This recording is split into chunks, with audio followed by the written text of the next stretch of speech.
नमस्कार मित्रांनो, रामकृष्ण हरी. तर मित्रांनो, आज आपण संभाजीनगर टू केदारनाथ या रस्त्याने चाललेलो आहे. तर मी आज पहिले तर केलंय पाटणा देवी देवस्थान. तर आज निघलोय. एक तर कधी म्हणजे खूप दिवसापासून मग चालू होतं केदारनाथला जायचं. भरपूर काही अडचणी आल्या, पण आता काही गोष्टीला थोडं सामोरे पण जावं लागतं. ते सामोरे गेल्यावर माझ्या सगळ्या अडचणी नील झालेल्या आहे आणि मी आज फायनली केदारनाथला निघलोय. तर हे आज मी स्वतःची गाडी घेऊन चाललो, वॅगनर गाडी आहे.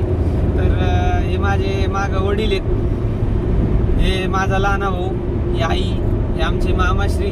हेच मेन म्हणजे धुरंधर माझे मामाश्री आहेत, कारण की यांनी मला खूप सपोर्ट केला, त्याच्यामुळे आम्ही निघलो. त्याच्यानंतर ही आमची समोरची पण गाडी, तर ही समोरची गाडी इर्टिगा गाडी पण केलेली आहे आम्ही. तर इर्टिगा गाडी जे आजोबा आजी, त्यानंतर आमचे काका काकू, ते सर्व काही त्याच्यात बसलेले आहेत आणि अर्धे आम्ही या गाडीत चाललोय. म्हणजे 2 गाड्या केलेल्या आहेत. म्हणजे एवढा खर्च करून आम्ही केदारनाथला चाललोय. आता ते बघूया, तुम्हाला सगळं काही दाखवतो मी, रूट वगैरे काय काही नाही, किती खर्च लागतो किती नाही, प्रत्येक गाडीला किती पेट्रोल लागतं काय, तुम्हाला सगळं काही सांगतो मी. तर चला तर बघूया.